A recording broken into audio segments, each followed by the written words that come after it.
हरे कृष्णा, धन्य प्रणाम आप सभी को। तो आज हम एक बहुत सुंदर विषय लेकर आए हैं, आदि बीज। तो आदि बीज कौन है, हमें इस बारे में हम चर्चा करेंगे। तो भगवान श्री कृष्ण भगवद गीता में बारंबार बताते हैं कि सारे जो जीव हैं वो मुझसे ही उद्भूत हुए हैं, मैं सबका आदि बीज हूँ, है ना।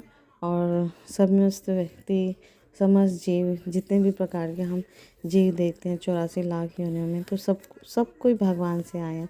उनका आदि उद्गम जो है वो भगवान है। जितने भी चर अचर प्राणी हैं, है ना, जैसे पेड़ पौधे अचर हैं, वो चल नहीं सकते, और पशु पक्षी मनुष्य और सजीव प्राणी चर हैं, यानी जो चल सकते हैं। तो 84 लाख योनियों के अंतर्गत जितने भी जीव हैं वो उसमें कुछ चर हैं और कुछ अचर हैं, पर इन सब के जीवन में जो 20 स्वरूप हैं वो भगवान श्री कृष्ण हैं। वो इसको बारंबार कहते हैं, यानी कि भगवान हम सभी के परम पिता परमेश्वर हैं, मतलब परम पिता हैं।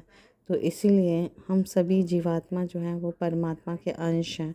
तो अगर हम अंश होने के नाते, होने के संबंध में, अगर अपने परम अंश जिनके हम अंश हैं, यानी हम अंशी हैं ना, तो हमारे अंशी भगवान हैं, हम उनके अंश हैं। तो हम अगर अपने अंशी की सेवा करेंगे, उनकी प्रसन्नता के लिए कार्य करेंगे, तभी हम पूर्ण रूप से सुख प्राप्त करेंगे, आनंद को प्राप्त करेंगे।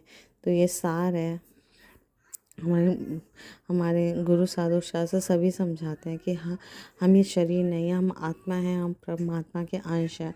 तो अगर हम परमात्मा की सेवा में लगेंगे, है ना, आदि बीज जो भगवान श्री कृष्ण हैं उनकी सेवा में लगेंगे, तो तभी हम सुख को प्राप्त करेंगे, परम आनंद को प्राप्त करेंगे। उसी के लिए हमें मनुष्य शरीर मिला हुआ है। तो वैदिक साहित्य में भी कहा गया कि ब्रह्म या परम सत्य वो होता है जिससे प्रत्येक वस्तु का उद्गम होता है। तो भगवान परब्रह्म है, परमात्मा है।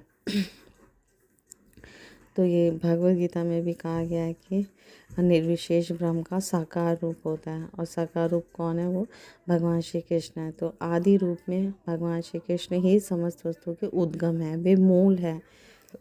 जैसे मूल या जड़ जो है वो सारे वृक्ष का पालन करता है। अगर हम वृक्ष की जड़ में जल देंगे तो सारा वृक्ष हृष्ट पुष्ट रहेगा, स्वस्थ रहेगा। तो उसी प्रकार भगवान श्री कृष्ण मूल होने के कारण इस जगत के सभी प्राणियों का पालन करते हैं। तो कठोपनिषद में भी इसकी पुष्टि हुई है। नित्यो नित्यानाम चेतनश्चेतनानाम एको बहुनाम यो विद्धाति कामान, जिसमें बताया गया कि भगवान श्री कृष्ण ही नित्यों के नित्य हैं। वे समस्त जीवों के परम जीव हैं, और वे ही समस्त जीवों का पालन करने वाले हैं। तो भगवान ही, चाहे कोई जीव किसी भी स्थिति में है, किसी भी स्तर पर है ना, भगवान का भक्त नहीं भी है तब भी, है ना, या मनुष्य योनि के अलावा दूसरी योनियों में भी है, 84 लाख योनियों में, तब भी उनका पालन कौन करते हैं, भगवान। तो जैसे मनुष्य बुद्धि के बिना कुछ नहीं कर सकता, तो भगवान कहते हैं कि मैं समस्त बुद्धि का मूल हूँ, बुद्धि का भी मूल हूँ, भगवान ही है। तो जब तक मनुष्य बुद्धिमान नहीं होता, वो भगवान श्री कृष्ण को समझ नहीं सकता, समझ भी नहीं पाएगा। तो इसलिए हमें अपनी बुद्धि को विकसित करना है, समझना है, साधु पुरुष शास्त्र के अनुसार अपना जीवन ढालना है, उनके मार्ग निर्देशन में ये मनुष्य जीवन चलाना है। तो हम अपने हृदय को पहले पवित्र करते हैं। तो इस कलयुग में या हमेशा से भगवान का पवित्र नाम ही हमारे हृदय में जो अंधकार है या अज्ञान है उसका नाश कर सकता है। तो जब हम लगातार नियमित रूप से हरे कृष्णा कृष्णा कृष्णा हरे हरे, हरे राम राम राम हरे हरे, है ना, इस तरह से अपने जीवा को भगवान की सेवा में लगाते हैं, तो हमारा हृदय शुद्ध होता है। हम धीरे धीरे समझ पाते हैं और अपनी बुद्धि का उपयोग करते हैं भगवान को समझने के लिए।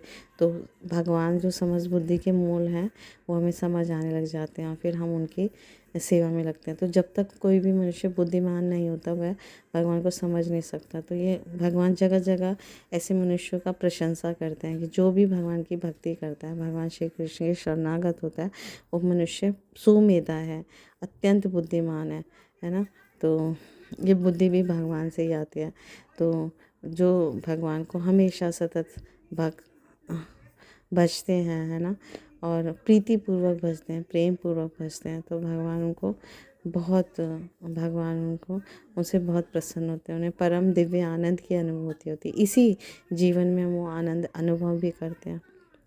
तो इस तरह से हमें आदि बीज भगवान की सेवा में लगना है और समझियो कि आदि बीज को पहले जानना है कि कौन है ना, और फिर उनके समझना, ये भी समझना है कि वो कैसे सभी समस्त जीवों का, चर अचर प्राणियों का पालन पोषण करते हैं। तो उनका दयालुता, कृपालुता हमें समझ आते हैं। कोई जीव भक्ति नहीं भी करा तब भी उनका पालन पोषण, है ना, कितने सुंदर ढंग से भगवान चला रहे हैं प्रकृति को, है ना। सभी जीव अपने जीवन में कितने प्रसन्न हैं, सबको भगवान खाने को, रहने को, सब आवश्यकता जुटाते हैं, देते हैं।